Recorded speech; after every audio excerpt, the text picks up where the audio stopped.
Welcome to Staging the Third Act. I'm your host, Jeaninne Escallier Kato.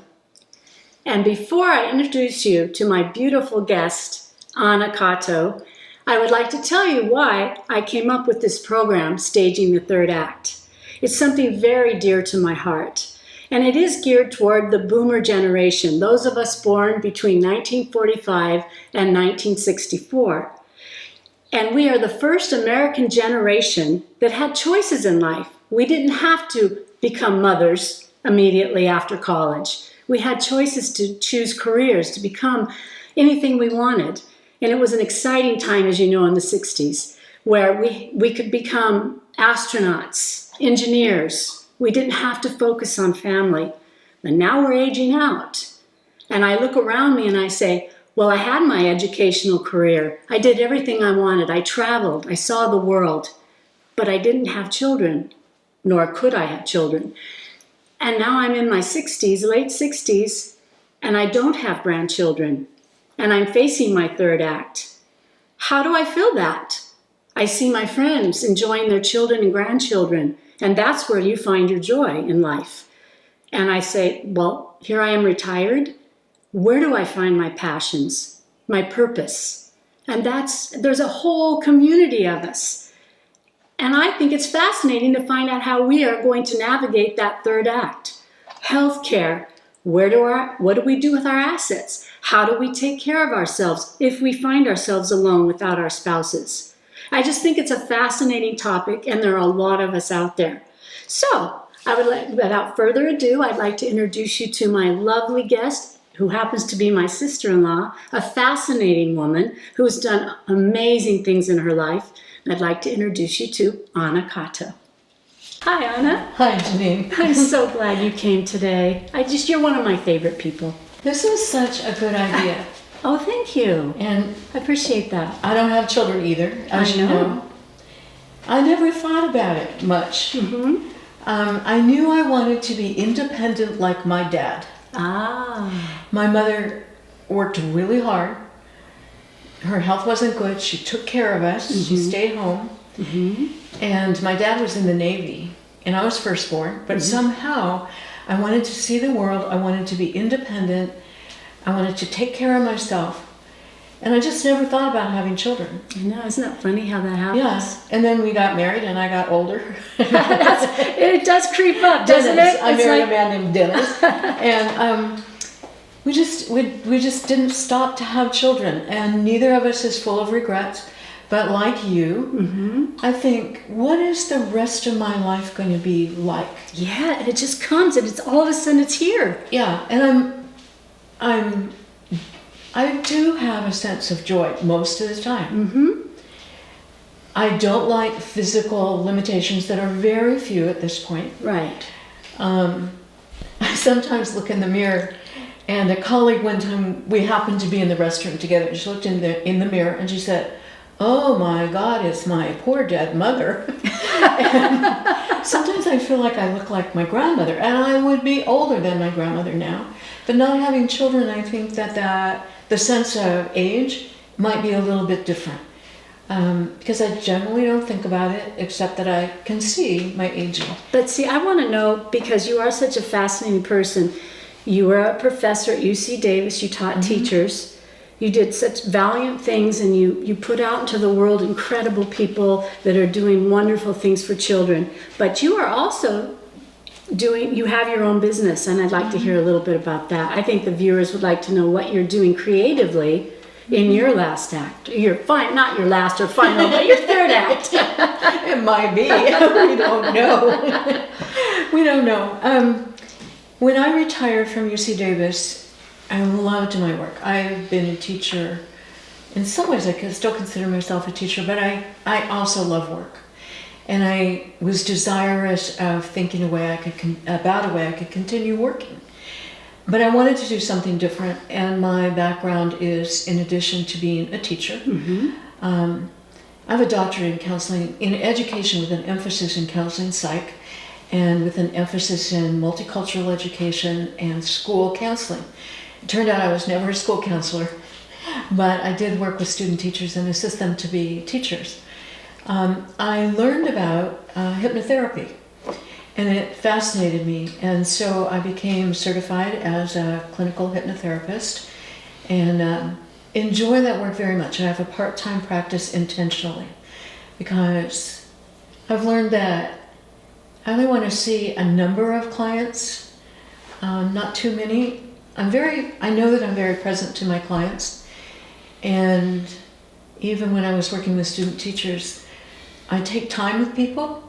And so I certainly didn't want to practice that was so dependent on time that I had to see 6 people a week or 18 people a month. Or So I'd like to know about your purpose, because Yeah. I know one of the teachers you put out into the world I ended up teaching with, and she was one of the most glorious human beings I've ever known. And we just talked about her earlier, and she unfortunately passed away in 2020 at age 50 on a motorcycle. And we were talking about, we're at an age where I always thought she would be there when she retired. Oh, Anita will be with me and we'll go through this life together, because she never had children. And, we will just, traipse through the daisies together and spread our stardust. And she's gone. And yet I know that you had such an incredible impact on her teaching.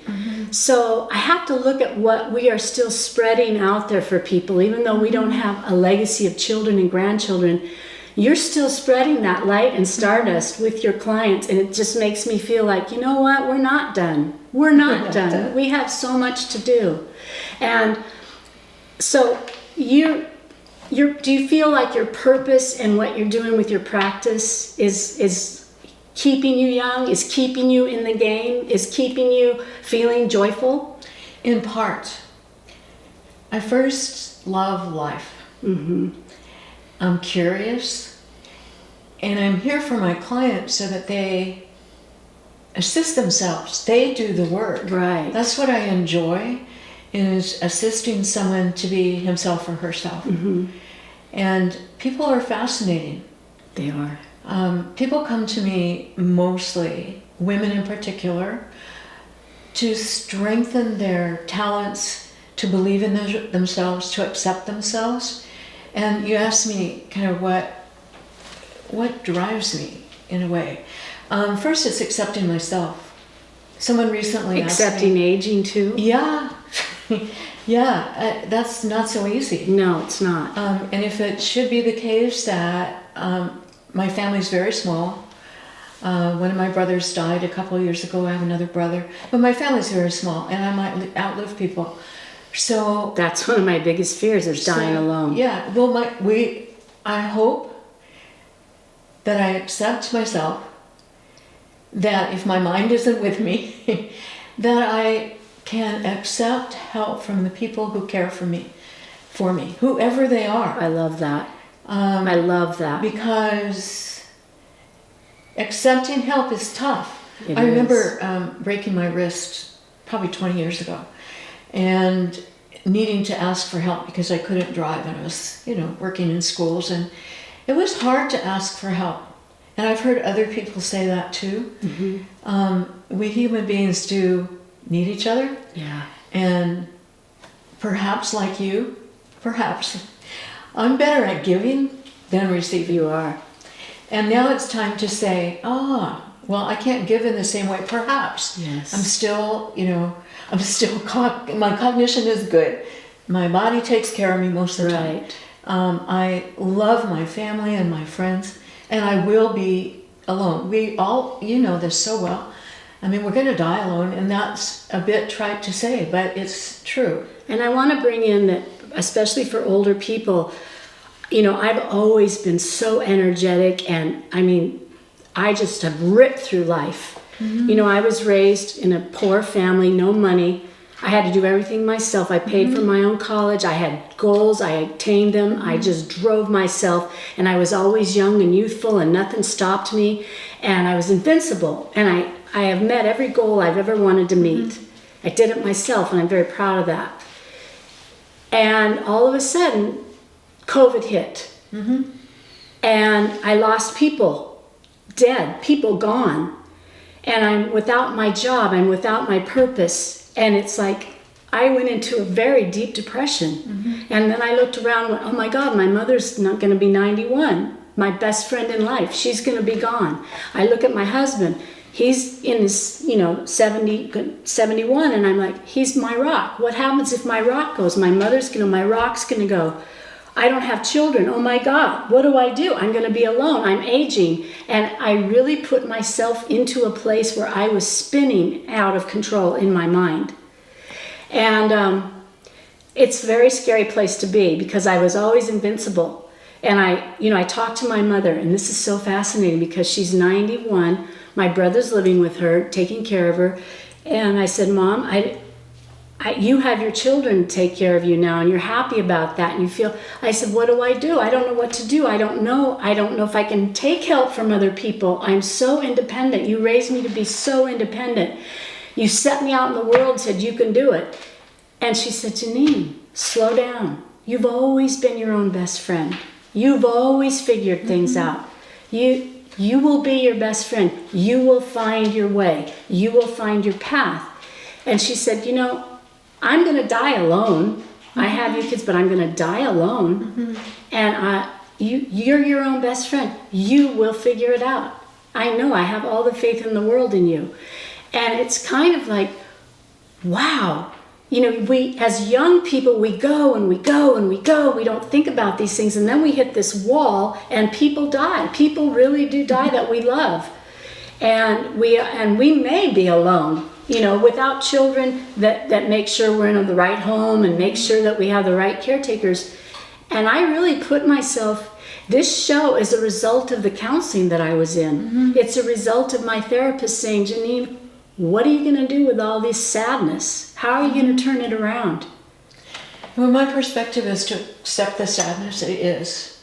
And when I said we die alone, there may be people around us, but the process of leaving this earth is individual. And we, right now, don't know what it's like for anyone else. And it's mystifying, perhaps, and something that we're going to do. It's the only, I often think of death as the only thing in life that can be changed. Yeah. We don't have a choice. That's right. And I've always, like you, been independent and worked and seen a lot of the world and been a teacher, as we just said. But we can't change what's going to happen to us in the death. And so it's like, okay. Well, this acceptance of the inevitable with, I hope for me, grace on some level. I love that word. I hope it's maybe overused a little bit right now, but acceptance. Because I don't have a choice. And my mom used to tell me that I would, when I didn't think I had a choice as a young kid, really young, I'd stamp my foot and say, no, I'll do it my way. And this time I don't give my way. Yeah. Why I chose you first for this show is because when I'm around you, I feel that grace, and I feel that calm. Like you just make me feel like, take a breath, Jeaninne. It's going to be okay, and be present. Be in the moment. Be present. And that's where you're going to find your answer. And I'm so glad you have that hypnotherapy to give people. I'm saying you're giving people the gift to take it to their children and their children's children, and that's what I need to find in me. Those kids that I taught for 36 years are taking it to their children, their children's children. In fact, I have several high school children who are now in their 40s who are still in my life. And there's like, Mrs. Kato, you'll never be alone. We're here. You'll never be alone. We will make sure you're not alone. And it's so moving to know. And I didn't expect to go here, but it's so moving to know that what you give, what I've given, what I hope to keep giving is our legacy. It has to be. And I want the viewers to know that, children or no children, and sometimes children aren't always going to be there for you either, but I want the viewers to know that we all have that light to give to other people, and we have a legacy, no matter what it is. And we have to, I have to find that. I have to find my purpose. I have to find that, and I have to use it, because getting old and being afraid of death is not fun. and unless we have that to hang on to, and I certainly don't rely on my husband to be my everything, and that's why he married me. He said, thank God I found a woman who doesn't expect me to be my everything. Well, we're so similar in that. Because he said, I wouldn't have married you if you expected me to be your everything. Because you have to be your own person. I have to be my own person. And I believe we're responsible for our own happiness. Yeah. I am moved to, hello, observers. What we're talking about is really important and takes courage. Mm-hmm. That's a word. And I do believe it takes courage to be ourselves in life. I just believe that. And I think it's really takes courage to be an adult as well. Oh my gosh. Some days I like my tantrums, but they're not helpful. And I'm in the process of asking myself who I am now. And I'm going to become every day. I'm not only in the present, I am. When I retired, I tried saying, people would say, what do you do? And I tried this out, it wasn't effective. I said, I am. And people would look at me like, what? But it's, we define ourselves by what we do. That's not necessarily who we are. No. No. There's a lot of research right now about the way in which tree roots communicate with one another. And I think we humans are as individual as trees, and individual as a leaf on a tree. And, it's just fascinating to me how everything we do, I believe this, has an effect in ways we might not understand. Mm-hmm. So, I try to be the person I hope to be. Mm-hmm. This is a little example, but you'll get it. I was driving one time and I was swearing. And Dennis was in the passenger seat. This is my husband. And he said, walk your talk, okay? If you think words have energy, you can have an accident. Because you're being really angry right now.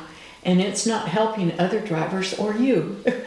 Wow. It's like, okay. So get over myself. Right? But, we're human. I'm human. And that's right. There's something about accepting my imperfection too. Exactly. That's really important at this point in my life. And I had a life coach tell me, I said, I don't know how I'm going to live without my mother because she's always been that guiding light for me.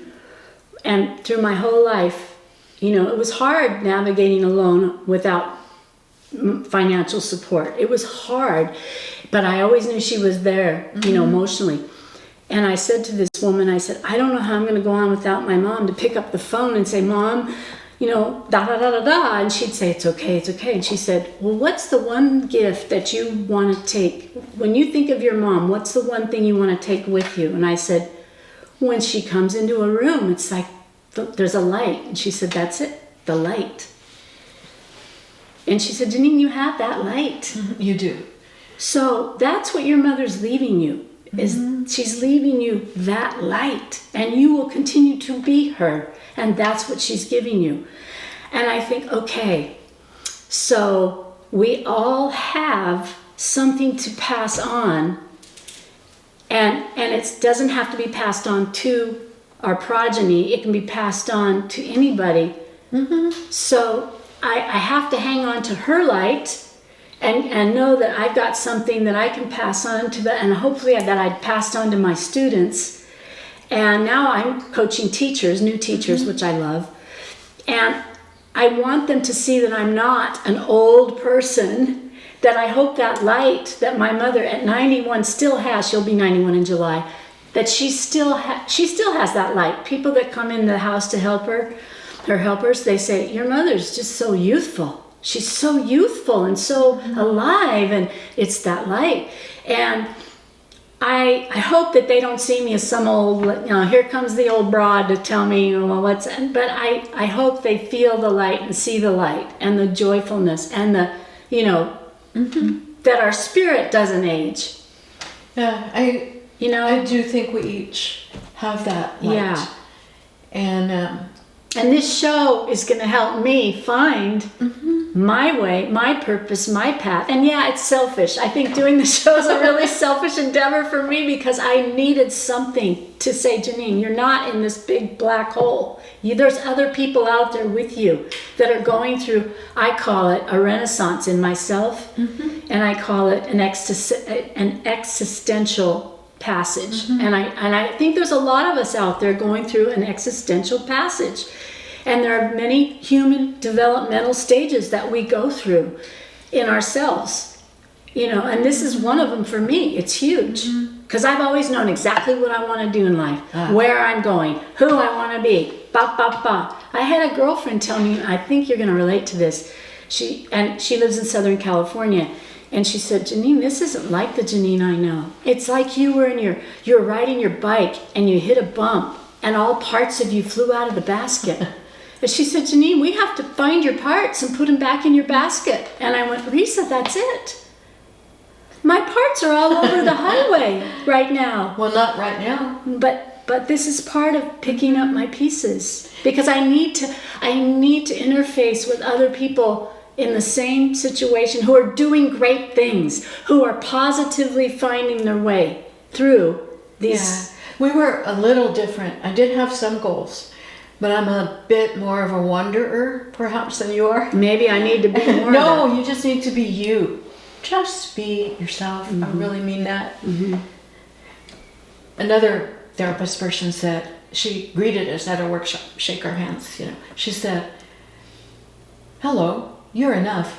Oh, I love that. I love that. So I just think about that sometimes. But that's for wonderful. me, I want to continue to be curious and alive, and I'm doing some inner work that says we are light and we are sound. I love that. Light. Frequencies, and we affect each other and everything in ways that we may not be aware of. But I still want to wander a bit. I still want to bump into things. I still want to be surprised. And I still want to be surprising. Ooh, I like that. I'm a little too serious lately. Really? Yeah. Well, you've had a lot. You're dealing with a lot, too. Well, my husband's been very ill, as you know. And, it's part of life, but it's like just continuing, Yeah. And I do like meandering, so. And how do you navigate when you have an ill husband, which, thank God, my husband's healthy, but how do you navigate yourself through taking care of someone you love? And is that when the wandering comes in? Yeah, I need that. What I did learn, as you know, Dennis had a cardiac arrest. Right. And he died. I know. And he died at home, and I found him, and he survived without brain damage. But never having to face anything like that before, I realized now I was a little numb. And then it was like, I do enjoy symbols and metaphors. So I feel like my metaphor and symbol at the time, symbol really, is a tortoise. And all 4 feet, just a little at a time, a little at a time, a little at a time. And listening and having faith in people who were caring for him in a way that I couldn't. And again, it's acceptance. What can I provide? And recognizing to the best and deepest of my ability that his life is not mine, that it's his own, and then he has to find his way again with, a pacemaker and a defibrillator, and having his experience. And that experience also taught me that I could not know what he was experiencing, and he could not know what my response or my experience was. We'll never know that. For me, that's an example of being uniquely who we each are at a time we could not share. His process at that moment was his, mine was mine, and we'll just never know what that was. How do you find your center in all that? I'm just fortunate that I believe that I'm connected to something larger than myself, and I'm part of the universe. And I just am beginning to know that on every level. I love that. And not to be too scared. Yeah. and to have people like you in my life. I think that we need to find those people around us that are. Mr. Rogers said, find the helpers. Find the helpers around you. Find your helpers around you. And I really think universally we're all going to be okay if we find our helpers around us. And I've been concentrating too much on the people, and I hate to even admit this, but I've been concentrating too much on the people around me who aren't being what I think they should be, and that's a bad trap, the expectations. Like I have some young people around me that I wish they were more this or that. No, that's blocking me. I'm not accepting the love that they are, that only they know, and that's blocking, and that's not good. and I need to learn from wise people, accept the love that's there and accept it at its level and let it flow. Yeah, I'm learning and that there's a too. couple things, because we're getting lower on time, and I just want to wrap up on a couple concepts you brought up. Faith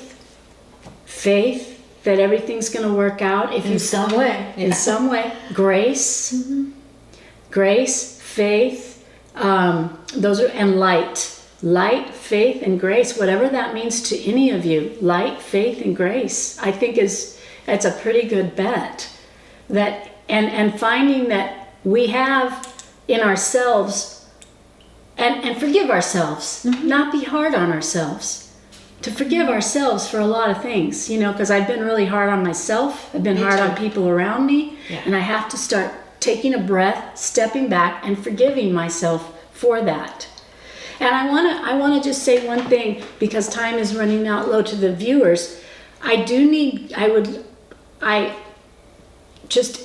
I want to invite people who think that they have something to say for this show. If you're a boomer born between the years 1945, 1964, and you don't have the legacy of children or grandchildren for whatever reason, and mine is I couldn't have children, and you have something to say on this topic, which I'm sure you do, I would like you to reach out through this station, and my email, which is gnjkato, Kato, at pacbell.net, pacbell.net.